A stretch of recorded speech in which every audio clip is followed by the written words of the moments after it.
All right, you guys know I will always keep it real with you. And lately, I've been thinking a lot about how life never really matches up with the timeline that we once pictured, right? I remember being younger and imagining what my life would look like at this moment in time. Career, relationships, maybe even how I felt about myself as an individual. And yeah, some of it is there, but other parts? Not even close, if I'm being honest. And for a while, that gap between the expectation and the reality, it made me feel like I had somehow fallen behind. Add in becoming a parent, changing career paths, and the everyday pressure of just keeping up with everything. And with all that, my mental health, honestly, it took a hit.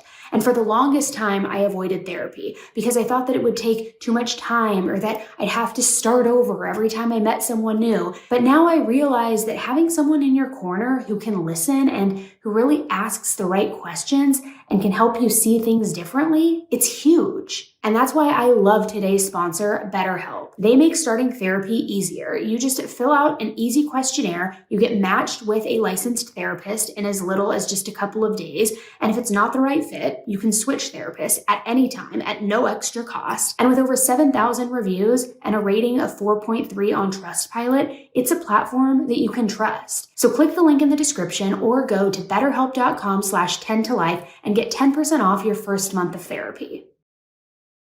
Hey everybody, welcome back to an all-new episode of 10 to Life with me, Annie Elise. The case we're talking about today is one that we briefly talked about in the past when it first broke, but there weren't really a lot of details. There was some stuff that was a little just like murky and unclear.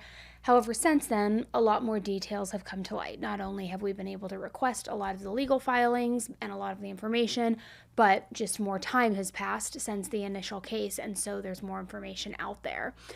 But I want to give you guys a warning that it's a case that has to do with a child, so it's definitely not easy, not that any of them are, but this one is especially difficult, so just a little bit of a trigger warning. And it's the case of Athena Brownfield. So guys, let's jump right in.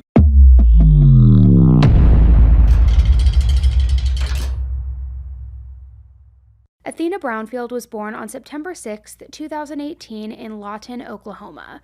Her parents' names were Jasmine and Wesley, and she was the youngest of two kids. Her older sister, Adina, was a year older than her. Now, Athena loved playing dress up with her sister. She loved to color. She was just like a girly girl through and through, and she was kind of like a little tiny artist in a way. Her favorite show was also Baby Shark, and she could just honestly sit and watch it for what seemed like for hours. And Adina and Athena were absolutely best friends. They stuck by each other's side. They had a very close relationship, just like two best friends who were sisters.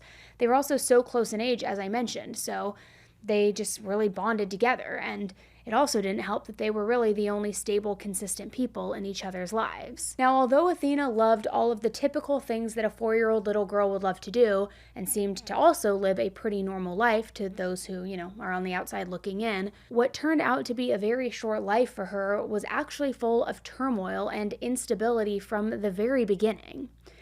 Now, let me start by saying this. The two girls' parents weren't exactly strangers to law enforcement. I mean, they spent most of their time in and out of jail. They also struggled with mental illness, apparently, and they had struggled with that for years. So it's said that really it's only something that got worse as time went on. And I'm assuming that maybe it was from the inability to get proper care to treat it, and that's why it escalated. So because of their own struggles and their own issues, Adina and Athena both didn't spend much time with their biological parents. In fact, they ended up not even being in the care of them for most of the large majority of their lives. And when both of the girls were just barely toddlers, the mother, Jasmine, decided that she wasn't able to take proper care of both of them anymore. So she ended up making plans for them to go live with a family member. And I want to just touch on that because just by hearing that first sentence, you might think that it sounds pretty responsible and that it was like this selfless act made by Jasmine and that she realized she couldn't care for her girls. She had a family member step in and take over for her. But the more that we get into it, I think that you'll see just how irresponsible and careless this whole decision truly was. Jasmine felt like she wasn't going to be able to raise the girls, and that was for a lot of different reasons. And she claimed that she also didn't want to leave them in the care of their biological father, Wesley, due to his sketchy history. He had some abuse allegations, his mental illness, just, a checkered past. So that's why she made the decision to leave the girls in the care of her family member, a cousin named Alicia. Now, Alicia seemed to have everything together, or at least more than, her cousin Jasmine did. She was married to her husband Ivan, and the two of them lived in Oklahoma as well. They, too, had 4 children together. So from the outside looking in, you would think that that would be the perfect setup for Athena and Adina, right? I mean, they'd have these 2 loving new parental type figures, parents in the home, also who happen to be family. They'd be able to grow up alongside their cousins, similar in ages, play, hopefully be able to live a more normal and routine and structured life. Now, this wasn't a short-term placement either, because the girls ended up living in this family's home for at least 2 entire years. Now, with them being only 4 and 5 years old at the time of the incident that we're going to get into, they pretty much had been completely raised by these people. So they didn't call them, Uncle Ivan or Alicia or anything like that. They just called them mom and dad. That's what they looked at them as. But no matter how ideal the situation sounded, it was pretty much a mess from the very start. Now, Jasmine, the biological mother, she hadn't really thought anything out further than just making sure that her daughters had a roof over their heads. She didn't put much thought into anything else. And Adina, who was 5 years old, hadn't even been enrolled in kindergarten or even preschool. That's because her mother, Jasmine, never sent any of the proper documentation that needed to go whenever you sign a kid up for school. History, emergency contact, vaccination records, all of those things. And along those same lines, neither of the girls had ever gone to the doctor for any kinds of checkups, for booster vaccines, for physicals. So it was all kind of a gray area. And although Alicia and Ivan were taking care of the girls and were technically their guardians, they didn't have any type of actual legal guardianship over the girls. Jasmine had left a handwritten note when she first dropped the girls off, kind of explaining that she was leaving them in Alicia's care willingly in case there was ever a question or a need, but that was kind of it. It was never official. There was never actual official documentation, which I don't really know how you would do that unless you go through the court system or unless you do a handwritten letter and you have it notarized or something just to make it seem more legal and legit. I don't know. But as you can imagine, handwritten notes won't really get you very far as proper documentation is concerned. And basically, after she dropped them off and waved goodbye, Jasmine just had very little to do with them. She hadn't even spoken to either one of the girls in about 8 or 9 months prior to the incident that we're going to talk about. Holidays and birthdays were quiet. She never reached out. And the last time that Jasmine even spoke to either one of them was just through a phone call. And they had apparently shown very little interest or care, which realistically, they probably didn't even understand who she was or why she was calling them and why she wanted to talk with them. They had lived at this house now for years. Their core memories growing up would be in that house. Even my kids, I have a 3.5 and a 5-year-old, and sometimes when I ask them about if they remember somebody or an old babysitter or something like that from 2 years ago even, or old schoolmates from their old school, usually they don't because they're at such a young age that, sometimes they remember certain things, but it's often times that they don't. So the whole situation had kind of become this really easy way out. She didn't have to parent anymore. She hardly ever found the time to call. She never visited with them. And she also never provided Alicia and Ivan with any sort of money for the girls, despite knowing that they had now gone from 4 little mouths to feed to 6. Now, I also have to mention, it hasn't really been a topic of conversation about what Ivan or Alicia did for work. It's been said that Ivan did serve in the Marines at one point, but that's kind of it. And what was a huge topic of conversation, however, was a TikTok account that was run by Alicia, because her bio claimed that she was this beauty influencer. Though, I'm not trying to throw shade, but to be honest, there really aren't a lot of, makeup videos on there. It didn't really seem like that was the case. But her biological children were shown a lot in some of these videos for just short periods of time, here and there. But what was interesting was Adina and Athena never made an appearance. Not at all. Not throughout her aspiring career of beauty influencer, TikToker, which ended up having about 3,000 followers. But the other kids would come in and out of the videos, but Adina and Athena never would. Now, regardless, January 10th, 2023 was the beginning of what would become a massive headline news story. And Truly a heartbreaking discovery. Because on that day, a postal worker was just doing their normal routine, just kind of delivering the mail, when they noticed a young child outside wandering alone. Now, this child was 5-year-old Adina. And the postal workers' red flags immediately started going up, right? I mean, first of all, it was a very cold day in January. And even without knowing her exact age, it was pretty apparent that this little girl was too small, too little to just be walking around outside in the cold by herself. And I gotta say, this post worker was like some kind of guardian angel, like a different type of guardian angel, because they listened to their gut and they decided to approach this little girl and to also call the authorities, which it never hurts to have somebody just check. And especially that proved to be true in this case, right? Because what started as a quick call down to the local police station before continuing their mail route, it was literally what led to a massive discovery and possibly even saved Adina's life. When the postal worker approached her and asked Adina, what are you doing outside? What's going on? She said that she was hungry. She said that she was tired of being alone, and she also said that she missed her sister. Now, not knowing anything about the situation or the background, the worker basically just kept talking to her, made sure that she was safe until the authorities would come in and take over. But they knew that something was wrong. And what the authorities discovered when they finally arrived at the home of 225 West Nebraska Avenue, it was shocking, to say the least. It turns out that Adina had told this worker that, like I said, she was tired of being alone, and the reason she said that is because she was exactly that. She was alone. Although it wasn't something that they discovered until a little bit later, but Ivan had fled the state, and he had taken his 4 biological children with him.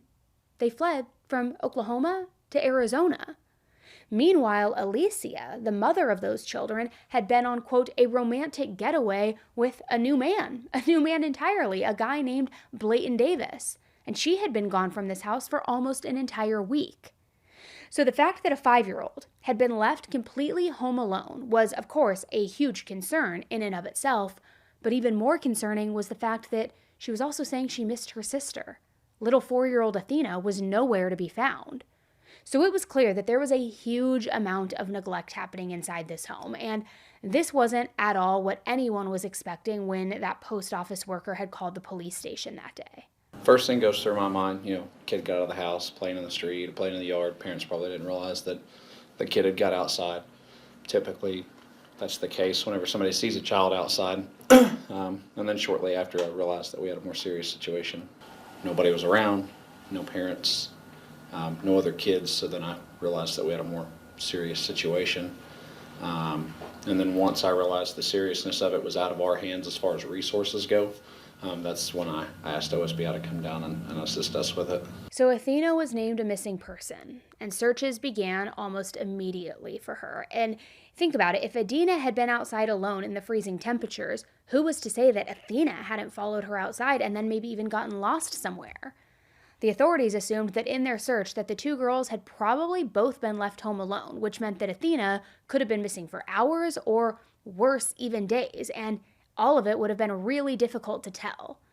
So they searched everywhere. They searched every neighborhood, every abandoned building, every abandoned home, hoping she would turn up somewhere. They were searching everywhere so much so that trash in the town was even temporarily stopped, hoping that maybe there would be some sort of clue within that, which, not to be grim, but the clue within that would have been if Athena's body had been left in a random bin somewhere. Now, something that really set people off was the fact that an Amber Alert was never issued for Athena. A missing and endangered person alert was sent out, but those two things are very, very different because an Amber Alert has a much higher reach, while a missing and endangered person alert will just send out the notification to those people who are local to it. And I understand that, yes, there are certain guidelines that need to be met in order to send out an alert, but also a missing child is a missing child. And if there are signs of neglect and her sister, who is also a 5-year-old, by the way, was also left home alone for a week, in my opinion, that warrants the extra alert. Especially since a local alert would really do no good if somebody had taken her to another state at this point. Everyone in town could be searching, yes, but nothing would come from it if she was completely gone and if she wasn't even in town. The missing and endangered person alert only went out to a 15-mile radius, which, again, does not seem like enough at all. The local authorities, though, claimed that the news outlets and the social media activity regarding the case made up for it and that would kind of like make up the difference. But I mean, I don't see how. I can't really help but question if it really did. To answer the Amber Alert question, there have been a lot of questions on the Amber Alert. The Amber Alert has specific guidelines that we have to adhere to push out the Amber Alert specifically. The Amber Alert goes out nationwide. So once we push that button, it goes all the way to Washington, D.C. and goes out like that. So there's specific things and guidelines that we have to follow. Not every part of that guideline came into play in this. And so that wasn't done. So the next best thing that we could do was a missing and endangered notification. That went out in a 15-mile radius in around where we knew that the person was missing. And so that's why you didn't get it statewide. Those emergency alerts didn't go statewide. It went locally, and that was really the important time frame that we needed to get that out. And it was pushed on social media. All of the news outlets were able to get that immediately. And so it was done in a very efficient way by guidelines. And there are reasons for those guidelines. The Department of Justice puts out those guidelines to help us put that together. And so that's kind of the answer on that. Now remember, we know now that Athena and Adina were in the care of Alicia and Ivan. But again, none of that was legally declared in a court of law. So when the authorities first realized that Athena was missing and that Adina was just alone wandering outside, they had no idea the background situation of it all. So here they had a missing child that they were looking for, the biological parents that they were looking for, and Alicia and Ivan that they were looking for. It was just a hot mess. They had no answers and they were trying to figure out what was going on. Which luckily, it didn't take too long for the investigators to locate Alicia, and they arrested her 2 days after this incident, which was January 12th, 2023. They had arrested her and charged her with 2 counts of child neglect, but this was going to end up being, honestly, like the least of her concerns in the long run.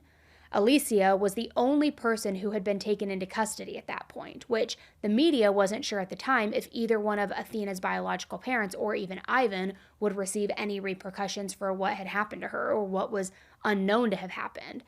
So Alicia's bond was set at $500,000. But Athena was still a missing person, and searches were all turning up empty. So with each hour and day that passed, the community, truthfully, was filled with less and less hope, knowing that if a 4-year-old was exposed to the harsh January elements, especially without the proper clothing on, without an adult with her, she had very little chance of survival. And that's taking into account if foul play wasn't even involved here. So what Alicia told the detectives after her arrest was honestly far from what anyone was expecting. And to be honest, it was even worse than anyone could have imagined, because it changed the whole way that they even were looking at this case. After her arrest, Alicia confessed to everything that she claimed to have known. And it was far from just I don't even want to say simple, but like basic case of neglect, if you can even call it that. But Alicia confessed to the detectives that on Christmas Day in 2022, a month earlier, that she witnessed what she believed was Athena's murder. And I want to give another trigger warning here, because this next part that Alicia tells the police is absolutely awful and seriously just unthinkable. But on Christmas Day at around midnight, Alicia told detectives that Ivan had gotten angry at Athena. So in a fit of rage, he began beating her. She claimed that she witnessed him holding her up by her arms before then laying her onto the ground and hitting her in the chest 3 times. And after those 3 times, she said Athena didn't move. Her eyes were hardly open, and she knew in her gut that she was probably gone. Now, this whole incident took place in the matter of just an hour, because then Alicia told the detectives that by 1 a.m., Ivan left with Athena's body, and Alicia never saw Athena again.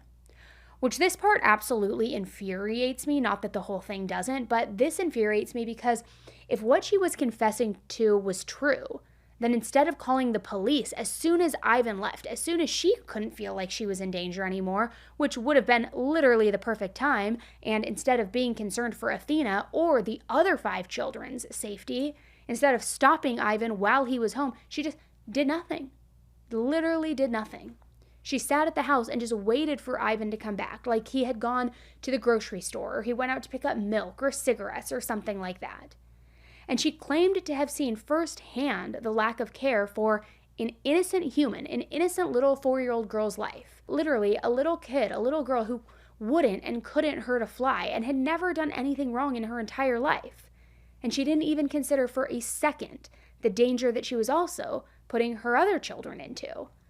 So I don't care what she says or what her excuse is in all of this. If Ivan was capable of doing that to Athena, damn right he was capable of doing it to any of the other children in that house. You don't just heal and change and rehabilitate in 2 hours from something as evil and deranged as that, like it was some simple mistake, like you accidentally knocked a vase over or something. So when Ivan finally came back in the early morning hours, it really solidified the fact that Alicia was just as involved as Ivan. Apparently, Ivan told her that he had taken Athena's body to their old property in Rush Springs, and Rush Springs is about a 30-minute drive from where they were in Oklahoma. So Alicia's account of the time frame of all of this, based on cell phone data and activity that they later would track, it just didn't match. It was way off, which I'm going to get into in a little bit more here, but the stories already were not aligning. And the reason that I said that it solidified Alicia being just as guilty as Ivan is because when he came back home, he told her exactly where he buried Athena's body. She claimed that he had buried her in the backyard of their old home near a fence line. And just to make sure that he knew the exact location, should he ever need to know it for whatever reason in the future, he told her that he put a large branch that had broken off a nearby tree right on top of the burial site. So this sweet, innocent little girl who trusted him, trusted both of them, and called them mom and dad, was brutally murdered and thrown into the ground with less humility and care than a typical house pet would receive when you do like a yard burial for them. Just buried, forgotten, throw a branch on top of it. And Alicia had days and weeks to come forward to the police and tell them everything she knew. But instead, she just kept posting TikToks, kept trying to be an influencer, kept trying to get famous.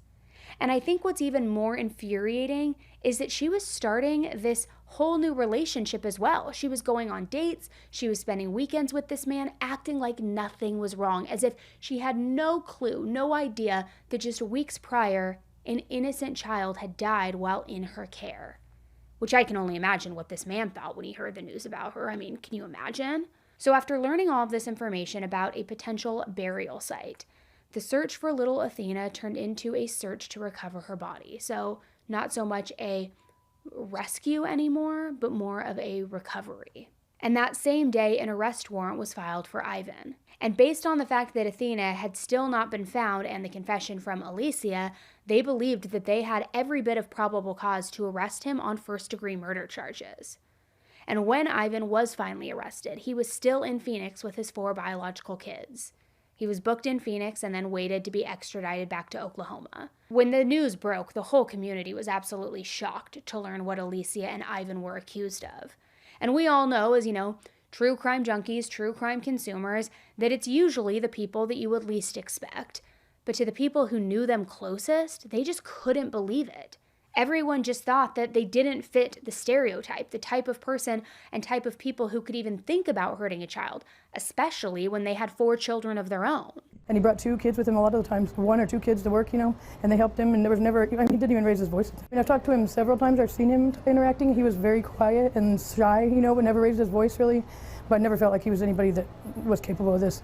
Never. I would have never guessed that. He gave me a ride one time or 2 times maybe, and I'd never felt uncomfortable around him. He didn't even talk really, He was just pretty quiet, but he was really nice, docile. A few days later, on January 17th, the news finally broke that nobody wanted to hear. Remains had officially been found on the property that Alicia gave to the authorities. And those remains were believed to be that of 4-year-old Athena. Court documents later showed that her body was found inside a backpack that was then later buried on the property. And the remains were positively identified through DNA as belonging to Athena. Now, as upsetting as this whole thing was, her autopsy report came back, and that is what really blew everyone away, because it showed a huge contradiction to what Alicia had confessed to, what she had said happened.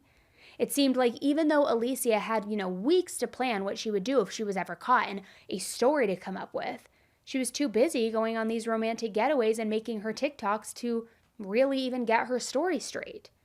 She had told the police that Athena had been killed from Ivan's physical abuse that night. But when the autopsy report came back, it showed that Athena's death had unfortunately been a long time coming, dating back much, much farther than just Christmas night. Athena's cause of death had absolutely nothing to do with any extreme physical abuse or blunt force trauma that Alicia claimed she had faced that night. But instead, her cause of death was described as acute pneumonia complicating nutrition. That is the direct quote.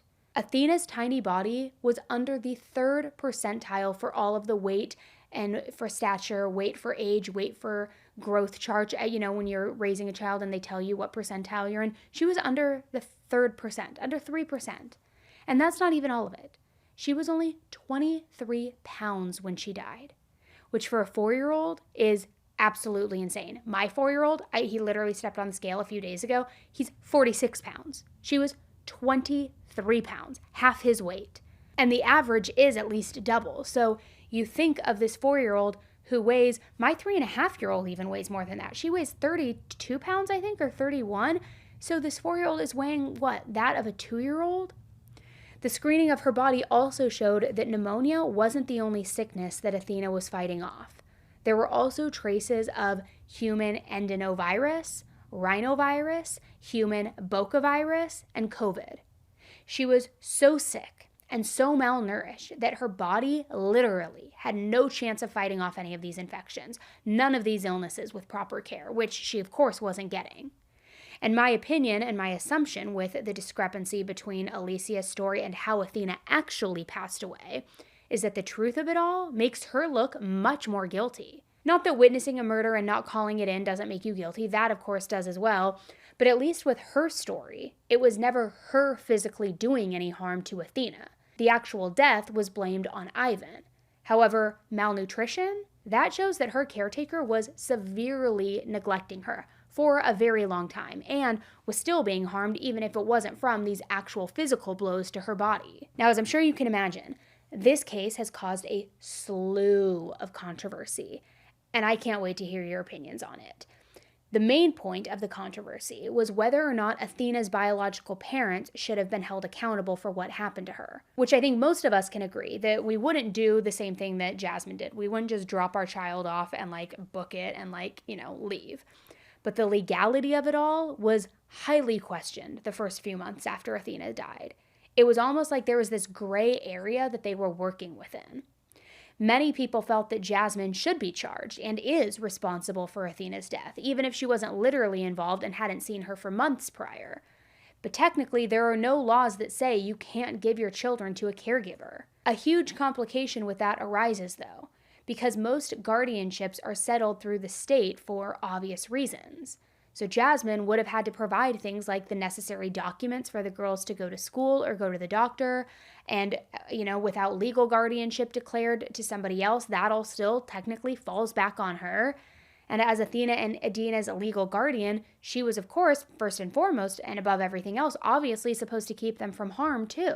Ultimately, you as the parent have the responsibility as that parent legally responsible for your child, and you have to make safe decisions for your child. Ideally, if you're going to have a child that's out of your home for a significant amount of time, you would go through the court and give a legal guardianship to somebody. Now, obviously, it's very common for kids to get placed with family members. So there could have been a chance that if everything was done correctly and legally, that Adina and Athena could have still been in the care of Alicia and Ivan, just like Jasmine wanted them to be.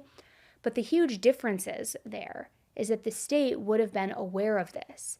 So they could have gotten the proper medical care, and Adina could have already been enrolled in school, and there might have been possible caseworker checkups, and Athena's death was no accident.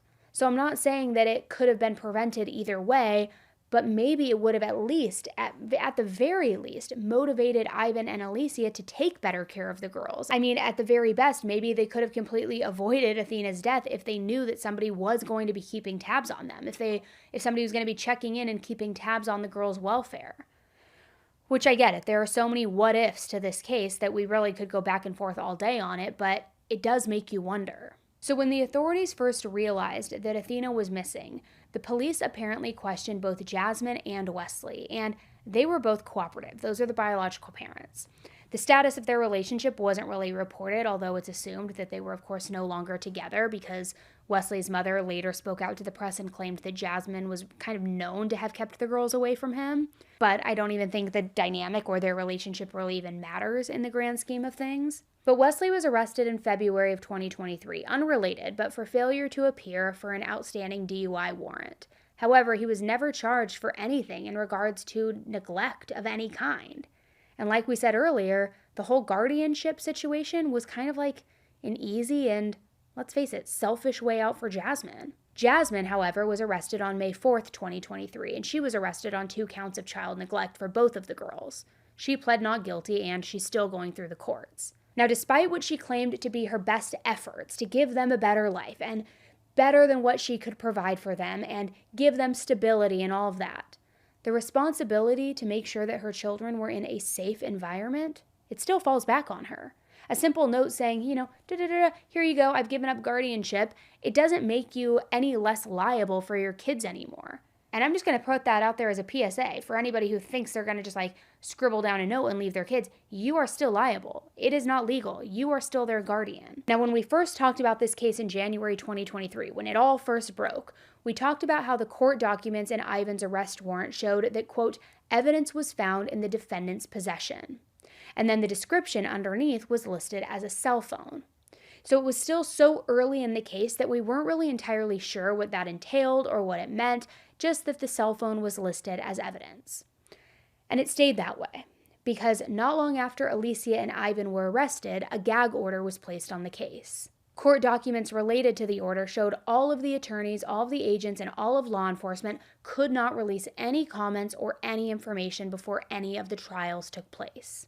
This is a gag order, and it was filed yesterday. It says that lawyers and law enforcement here in Caddo County cannot talk publicly about this case. Gag orders are exceedingly rare, and they generally only occur in the most high-profile cases. 2 examples are the Oklahoma City bombing and then the Daniel Holtzclaw case. Attorney Ed Blau told me a gag order on Athena Brownfield's case is serious. He says public interest is a big reason. The most high-profile cases are the ones that people see when they turn on their TV, when they turn on the radio, and when they open Facebook or they open Twitter. Blau says judges will issue these orders if they feel it could impact a defendant's right to a fair trial. Athena's case is getting international attention, specifically on social media. If you see 15 posts from people you're friends with on Facebook all saying somebody is guilty, it's hard to say that that's not going to affect you on some level. The goal is to keep a jury as unbiased as possible. The reason why a judge does that or would do that is so eventually when a case got to a jury trial, hopefully not too many of the potential jurors will have heard so much about the case that they would have already formed an opinion about it. It also means you won't hear from lawyers on either side. We won't be able to get information from any counsel in this case or law enforcement in Caddo County. Now, I will say, before the gag order was placed, the media was able to report a little bit more information regarding that cell phone and the cell phone records, which gives us a clue as to what exactly that evidence connected to him might be. Now, remember, when Alicia first confessed, she told the investigators about that incident when Ivan began physically harming Athena and how that happened around midnight, and then he left their home at around 1 a.m. Well, his phone records show that he didn't arrive at the property in Rush Springs until about 4:45 or 5:15 a.m. in that window. But from their address to Rush Springs, as I said, it's only a 30-minute drive. So that leaves a huge amount of time unaccounted for. What was really happening between when he left at 1 a.m. and when he arrived in Rush Springs at 4:45 a.m.? What was happening in that window of time? Unless, of course, Alicia had been lying, and they had actually both spent those hours coming up with a plan and coming up with a story together. We already know she was lying about how Athena had actually died, so who's to say she wasn't lying about the timestamps either? It seemed so far, at least in my opinion, and to me, like Alicia has had more involvement but has been trying to downplay it, trying to blame Ivan for everything. However, I want to know what you think about all of that. But anyway, I'm assuming that the evidence was that his cell phone placed him at the crime scene and at the burial site. However, there still could be more evidence, and important evidence that would make them want to have a gag order, such as confessions, pictures, videos. We just aren't aware of all of that yet. Then, in December of 2023, the charges against both Alicia and Ivan were changed. Ivan had originally been charged with first-degree murder, but after the autopsy report came back and it showed that the cause of death was not from physical abuse, it was downgraded to second-degree murder. He's also being charged with child neglect for Adina as well as unlawful removal of a body. Now, instead of Alicia's charges being downgraded, she's now facing first-degree murder charges, as well as obstruction of an officer for lying about what happened to Athena on Christmas night. And the reason for Alicia's charges being changed from neglect to first-degree murder is that the prosecution believes that she was the main cause of Athena's death. There's still not a whole lot of in-depth information out there, but new information is circulating that Alicia, unfortunately, took a direct play right out of, Vander Ark's book. If you remember Shonda Vander Ark, the freaking monster mother who made her child eat hot sauce and all of this stuff. Because it's believed that she would actually keep Athena locked inside of a closet for extended periods of time. And she purposefully didn't feed her, and she didn't give her proper nutrition, and we also obviously know that she didn't give her the proper health care that she needed. Which, speaking of Monster Vander Ark, and if you aren't familiar with that case, massive trigger warning, I will link it for you, but it is horrific and god-awful. But it's important to note that there were rumors in the media circulating that Athena was on the autism spectrum. Even now, over a year later, that bit of information was never confirmed or denied.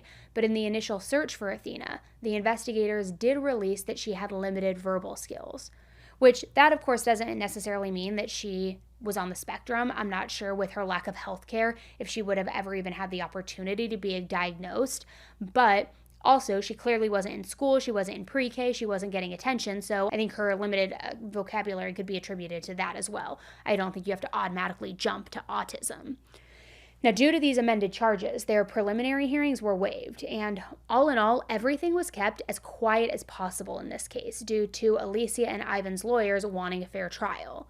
And there were also talks about a change of venue, but as quiet as the legal side of things were, Alicia still managed to be headlining news, yet it was nothing related to Athena's case. In February of 2024, Alicia had to be moved out of the facility that she was in and into a completely different one, and this was because of a possible, quote, inappropriate sexual relationship with one of the detention officers. Apparently, the situation was brought to the attention of the sheriff by a few of the other detention officers at that facility, and they claimed that they had grown suspicious of their dynamic, of their relationship, which I'm sure by things that they might have seen or heard throughout the jail or witnessed, who really knows, but seems like she was getting it on with one of the guards. The officer's name wasn't released, but we do know that the officer had only worked at that jail for about 6 months, so his career was pretty short-lived, to say the least. And under the Oklahoma Prison Rape Elimination Act, sexual conduct with an inmate is illegal, and it's considered assault.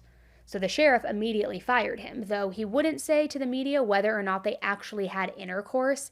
So I don't know what really happened with that or if any charges may come with that, but no matter what happened, it was still clearly illegal. So good luck to him finding another job with that on his record. You are scum.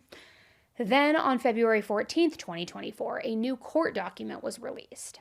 This document came from District Attorney Jason Hicks, and he filed this in regards to Alicia, and he was recommending that if she's found guilty, that she get the death penalty.